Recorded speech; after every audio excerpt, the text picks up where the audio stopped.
Well, it's over. If you're just having to catch this on your DVR and you haven't seen the episode yet, now is a really good time to turn this off. I don't want to spoil anything, so that's your warning. Now for the people who've seen the episode, Walter White is dead, Jesse is free, and it's all over just like that. Tonight we have Vince Gilligan. He's going to explain it all with us, along with their favorite cast members from Breaking Bad. I'm Chris Hardwick, and this is Talking Bad.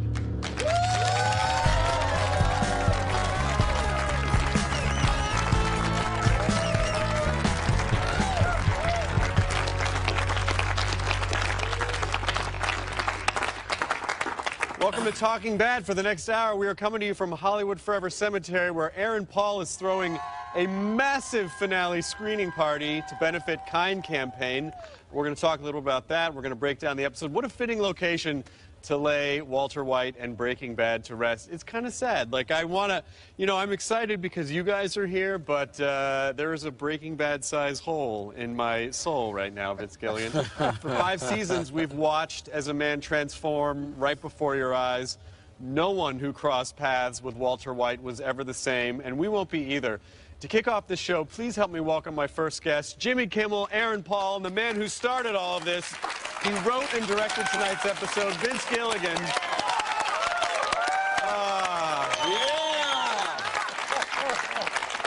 So, first of all, on behalf of fans, I want to thank you for making a finale that actually answered things, wrapped things up, didn't leave it open-ended so the fans could make their own decisions.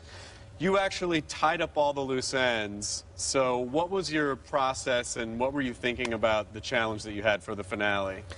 Well, thank God I had 6 excellent writers who've been with us, most of whom have been with us right from the start, and the 7 of us, the 8 of us, counting my assistant Gordon Smith, who's right there in the room with us, just try to figure out every possible permutation to this thing that we could conceive of. And we went through a lot of false starts and endings that went nowhere. But we knew we needed to dot all the I's and cross all the T's. And like you said, you hate those kind of movies or TV shows that end with a lot of unanswered, well, sometimes unanswered questions are good, but we didn't feel like in this case, this being such a finite and closed-ended show, we needed resolution. Well, the fans want resolution because when you commit your emotions to a show and you connect with it, you want to kind of feel it, you want to get closure on it in some way. It was great. You killed it is what happened. I mean, you really just, it was like hitting a home run at your last at-bat of your career. Not that this is the end of your career. No. It's going to be an uphill climb from here. Things are going to You're going to have some hurdles to clear. Was there ever a moment where you thought about doing like a Sopranos ending where you're like, we'll just let the fans interpret what happens? No, I mean, the Sopranos ending, I thought was great. I thought it was perfect for that show. This show needed the ending that was perfect for it. I mean, this show was intended all along to be very finite, and it's a story that starts at A and ends at Z, as it were.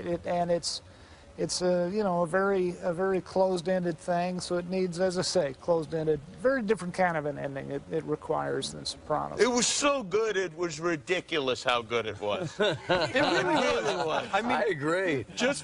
First of all, I mean, you're giving Jesse, it was such a gift to give Jesse Todd to take that. That was great. Oh, my God, I wanted him dead so bad. And I'm so happy Jesse was the one to just take the life out of him. It wasn't enough for him to just get shot. No, just take it. I wanted to feel it. They added that last effect where you hear his neck snap, and it's like, oh my God. Yeah. But he had it coming. Yeah, Did you? He did. What is it like to film a scene like that where you have to murder someone? I mean, that was all day long. Just wrestling all over. Did you ever get sexually excited? Be honest. Kinda. I just love, I mean, it was such an intense, you know, obviously an intense moment. And Jesse has just been put through the ringer for so long.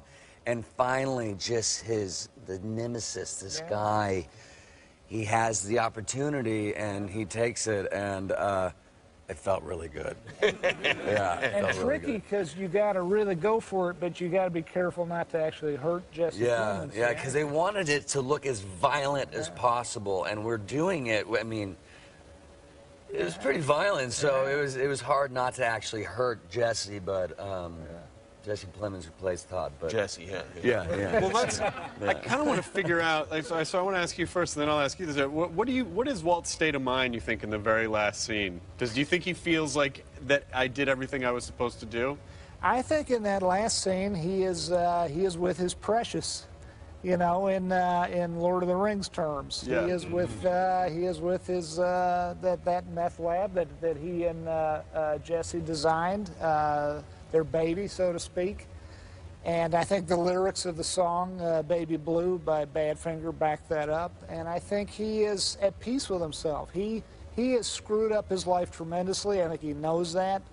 But he has accomplished the thing that he set out to accomplish in that very first pilot episode, 62 episodes of TV ago. He wanted to leave money to his family, and he's accomplished that with the aid of Gretchen and Elliot. And that was a genius. A lot of people said, oh, he's going to go kill Gretchen Elliott. I'm like, no, he's not. He's not going to go after. And then in the episode started, I was like, ah, crap. There they go. But that was such a. And again, you know, it's something about the way that the show manages to take turns that you think you see stuff coming, and then it just doesn't. This is the only show that I've ever known where I even say the name of the show to people. I go, well, on Breaking Bad, and they go, no, don't tell me. I know. Like, because it's one of the last few things that's able to surprise people. Why do you think Jesse wouldn't shoot Walt at the end? Yeah, why? No, I'm actually at the beginning of this final 16 episodes, I really wanted Jesse to be the one. I mean, I knew it was going to be a kind of like, you know, head-to-head sort of thing. It just kind of had to be, or at least in my mind, I wanted that to be the case. But the more episodes that were revealed, I realized, you know, I didn't want Jesse to take another life besides Todd. Mm-hmm. One and done. Yeah. I just. You know, I think he just is just above that and just let Walt kind of just die in his own misery. But what I thought was so great is Walt died kind of protecting Jesse. Yeah. You know, absolutely. dove on Jesse. Yeah. Hoisted on his own petard, as they say. Yeah, and I thought that was really beautiful. And you know what I think, too, to add to it, back in Sam Catlin wrote and directed an episode a couple episodes back called Rabid Dog. And in it, at the end, you're on the payphone and you say, I'm never doing what you tell me to do ever again. And I think that had something to do with it, too. I disagree. Yeah.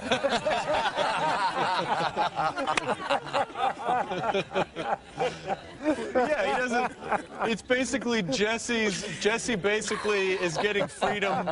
He's getting freedom from the Aryan Brotherhood, and he's getting freedom from Walt. Like I'm not going to do your dirty work anymore. You and at want that me point, to it's kill dirty you? work. Yeah, that's the gonna kill line. you. He's like, just say And you want this. And I feel like Walt also was giving Jesse the opportunity to do whatever made him feel best in a way. Like I think Walt knew that he was going to die within the hour. Like, what do you want to do? Whether it be but he wanted to give Jesse that opportunity. And of course, I'm telling you, like, No, that's what I gathered. I think you're right. What's the future for Jesse? Like, what happens? I mean, you know, he's free from the Nazis, thank God, and he's away from Walt. So, I mean, What's his first stop in that vehicle? I mean, does he stop at In and Out? I think he's just Pollos Hermanos? Yeah, I think he's just driving as far away as he can until he pretty much runs out Brock, of gas. maybe he's going to go after Brock. Maybe he's going to go see Brock, say bye to him. I have no idea. I just, He's free. the future is definitely, he's free, so right now the future No is one's on looking his bright. trail. Yeah. He's totally free. He can start over. He's going to get the life that he should have had, hopefully. Later in the show, Anna Gunn, RJ Mitty, Gus himself, Giancarlo Esposito, and Mike himself, Jonathan Banks, will be joining us. But first, from the Captain Cook and Mr. White we met in the pilot episode to our final glimpse of Jesse and Heisenberg tonight, we have seen that the chemistry is, in fact, the study of change. So for one last time, please sit back, relax, and respect the chemistry.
Welcome back to Talking Bad. I'm Chris Hardwick. I am helping you get through this tonight with Jimmy Kimmel, Aaron Paul, and Vince Gilligan. Again, we're coming to you from Hollywood Forever Cemetery. This was all a big... this actually was your idea to have this big event here at Hollywood Forever Cemetery for Omaze. How much did you guys raise tonight for the charity? Through Omaze, we raised $1.8 million, but... Thank you.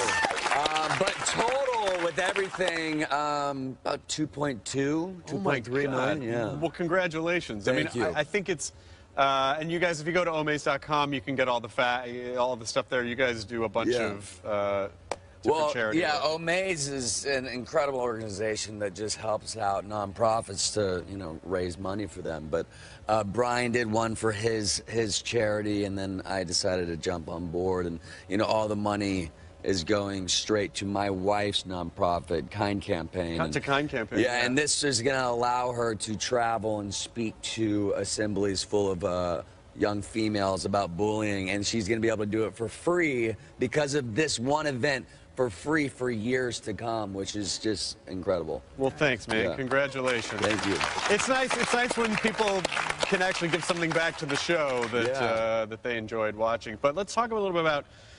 When we first see you in this episode, you're woodworking, and I remember the episode where you talk about when you're in the group therapy, and you're talking about, oh, I thought I could have been a woodworker, and I went back and I really figured it out, and it was really beautiful, and then you got rid of it. What's happening in Jesse's mind at that point? I mean, he's just he's daydreaming, I mean, that's when he's really at peace. I mean, he thinks cooking crystal meth is an art form, and we all know, he's kind of an artist. He likes to draw. He was really at peace when it came to, he was very proud of making that box in class, and so he was just thinking about what could be maybe, and so sad. I mean, it was so perfect when he starts walking away with this precious box, and his apron gets caught.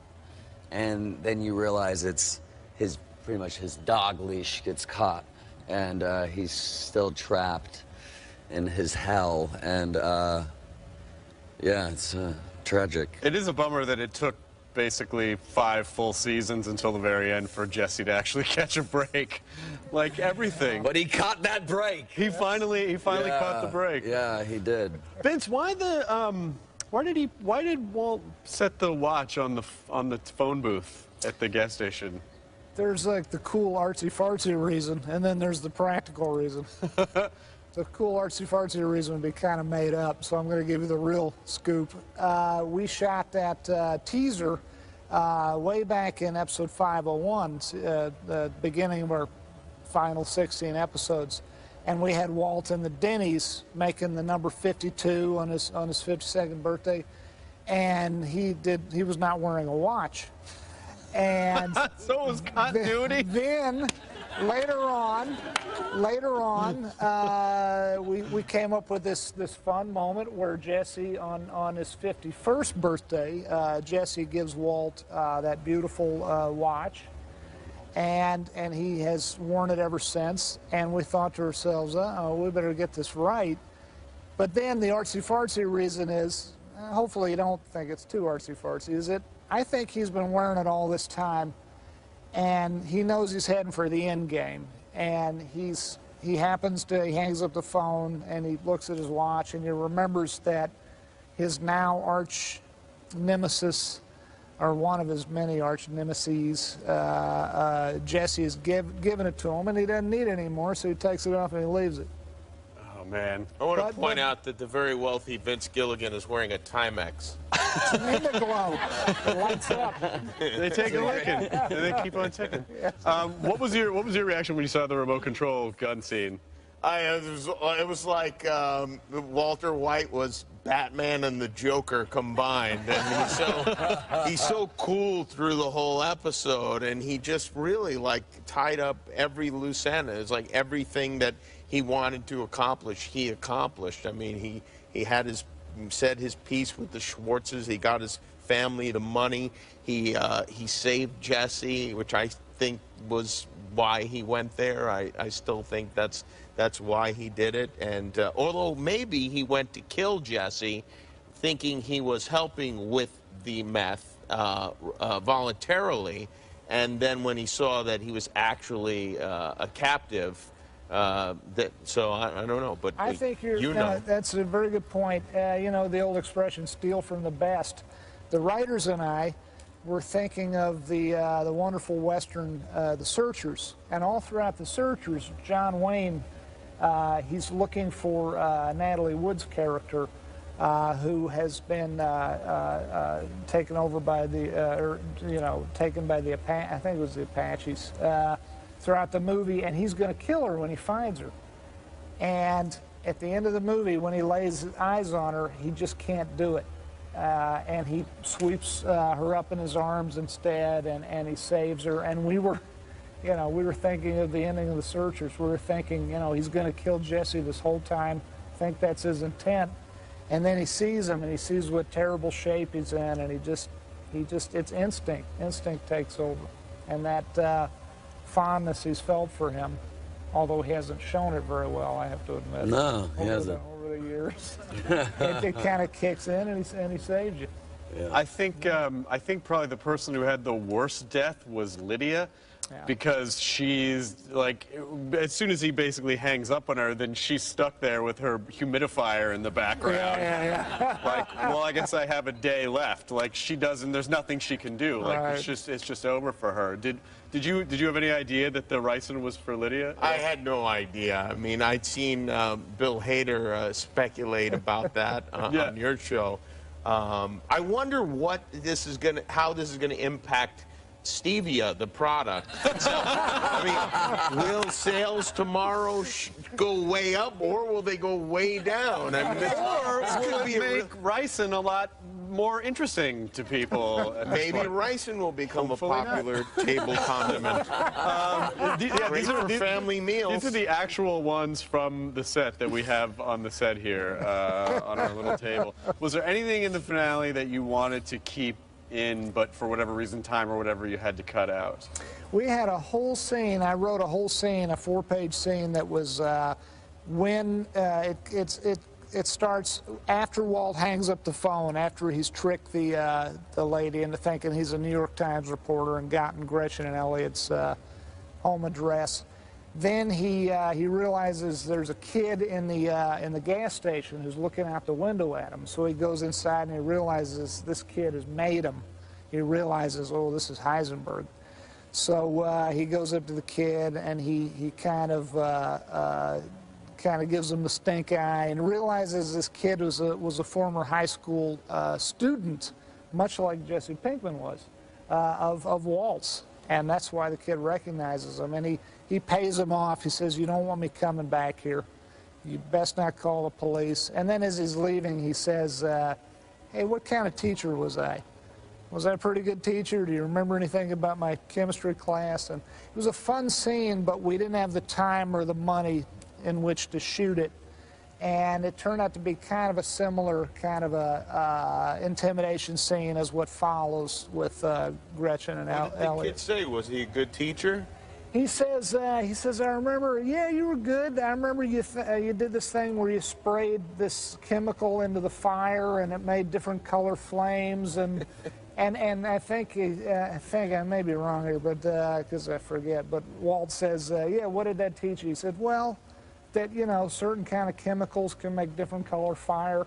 That's good. You guys, are you putting that on the DVD set? Yeah, that we never shot it, so there's nothing to see there. But the script pages, you'll be able to, as an extra, one of the many extra features on this thing, which I'm so proud of. This final set, you can toggle through and read the scene that could have been. Yeah. Yeah. So. Well, we have to take a break, but before we go, Aaron Paul, you have a shelf full of Emmys. You did an amazing job on this show. We loved Jesse. You, with all the charity work that you've done, you're just like the nicest, sweetest guy in the world, and I'm so glad that it worked out for Jesse at the end. I mean, as best as it could have worked out in this situation.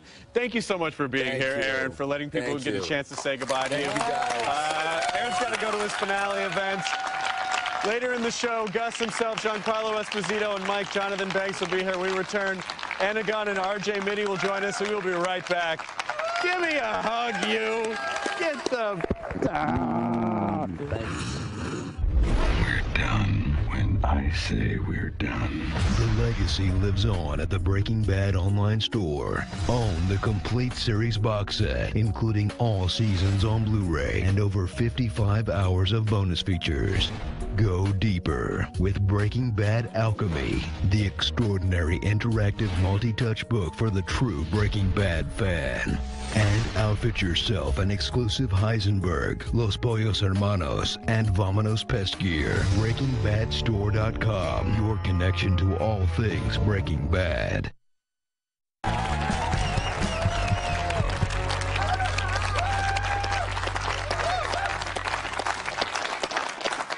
Welcome back to our post-therapy show, Talking Bad, coming to you from Hollywood Forever Cemetery. I am Chris Hardwick. I am back with Jimmy Kimmel, Vince Gilligan, and now please help me welcome R.J. Mitty and now Emmy winner Anna Gunn.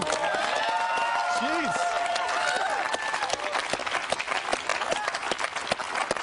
So, nice job on the Emmy. Why is that not on the table right now? Why didn't you bring her? I forgot her. I don't know what happened. I forgot her. That would be my keychain if I had an Emmy. That you'd wear it around your neck. Yeah. Maybe. So what does that moment feel like for you? Just coming at the end of the series and then just kind of getting this at the end. It's incredible. It really is. And when I stood up, I really didn't know what was happening for a second, honest to God. And I saw Aaron and Brian and everybody standing up, and I thought, oh, they must have called my name. And so I thought I should probably stand up and start moving towards the stage. And Brian very sweetly just said to me, just breathe, and I love you. And I said, I love you too. And I didn't remember that until I watched it back, because the moment is so, foggy, and as people say, it is surreal. But the most amazing moment was when the show was called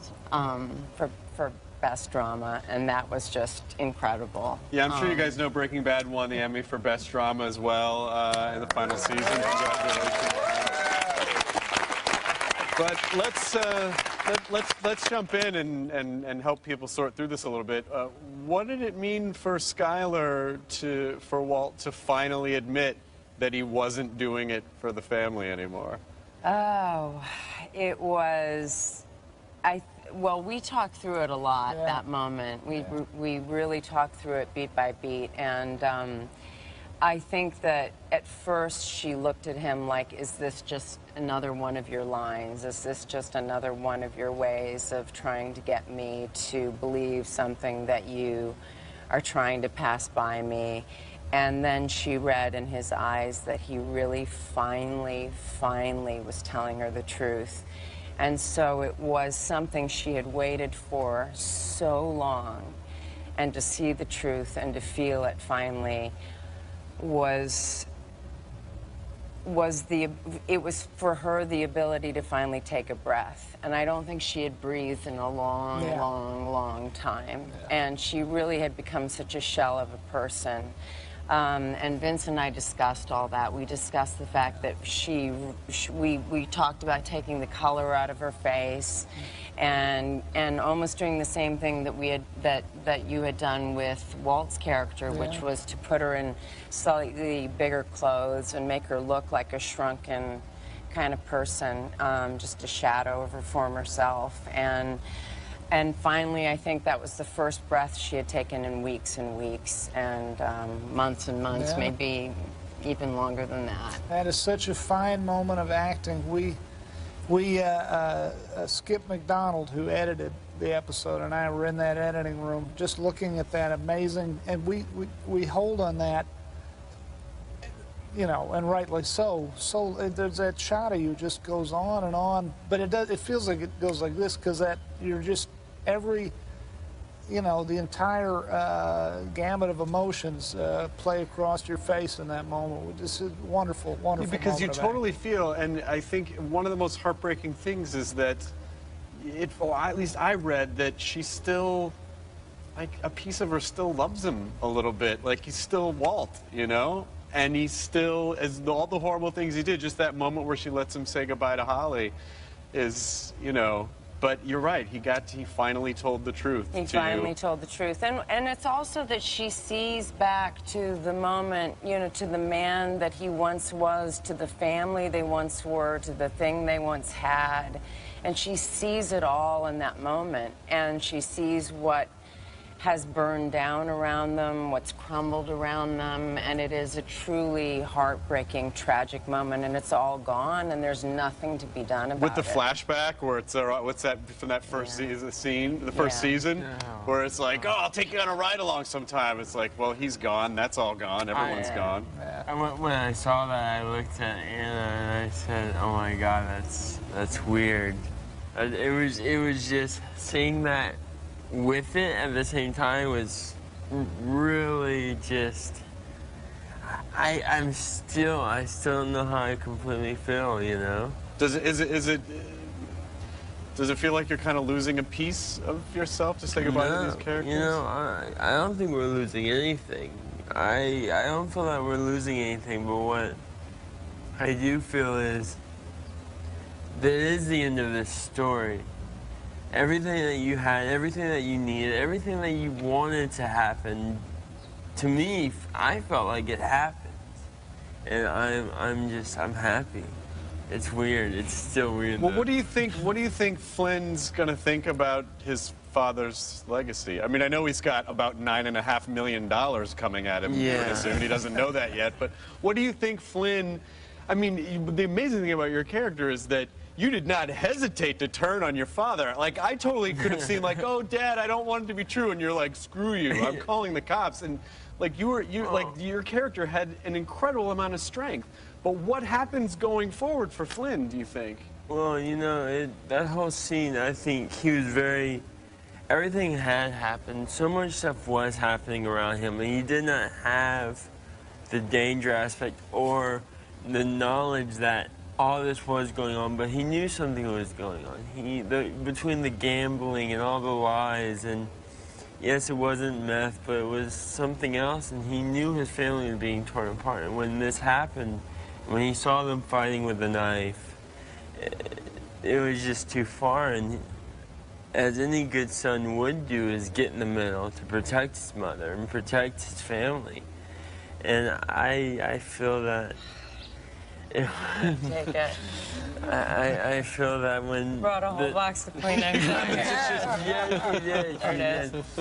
But when the 9 million will pop up. I don't know what's going to happen with that because he knows he needs to take care of his mother. He knows he needs to be there for his sister, and I think he might take it for the standpoints of his family needs it, but he has some stuff he has to work out with himself first, you know? He was sort of he got a version of closure for himself, but he wasn't really able to get, because he couldn't really know everything that was happening. Well, yes, he did get closure, but the way Jesse got closure, the way Anna got,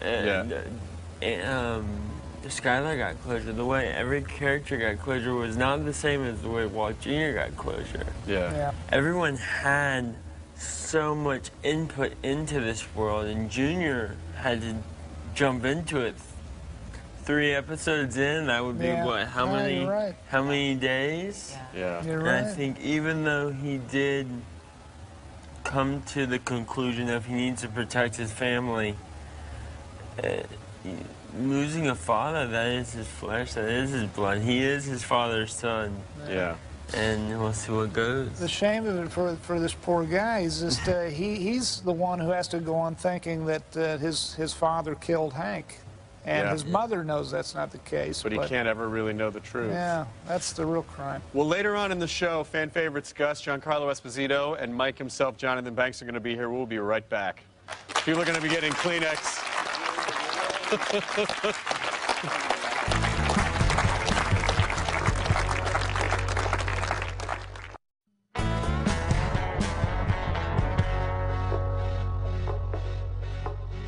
Wow. Thinking of the last episode ever of Breaking Bad, it was trepidatious to read the script of the last episode, let alone shoot it. Now we're faced with the final airing. It's bittersweet because we're so happy that we had this opportunity, and yet you have to say goodbye. And anything really worthwhile is perishable. And so I've come to accept that. What doesn't have to be so immediately perishable is the bond that was connected with the people you worked with, and the cast and the crew will always be brothers and sisters to me. I love them, and I will miss them.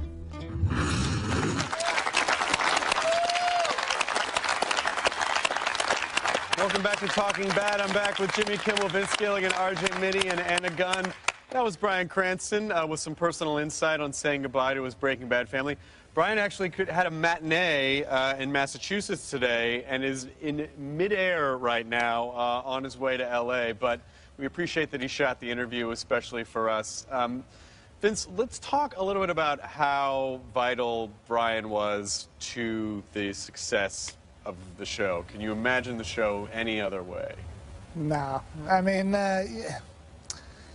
you know, you try to write the best scripts you can write. We all writers, as a group, we you know, you give your best shot at it. But no, without starting with Bryan, but without these actors here, without Anna, without RJ, without Dean and Betsy and Aaron and I mean all, you know, Bob and Jonathan, and you just.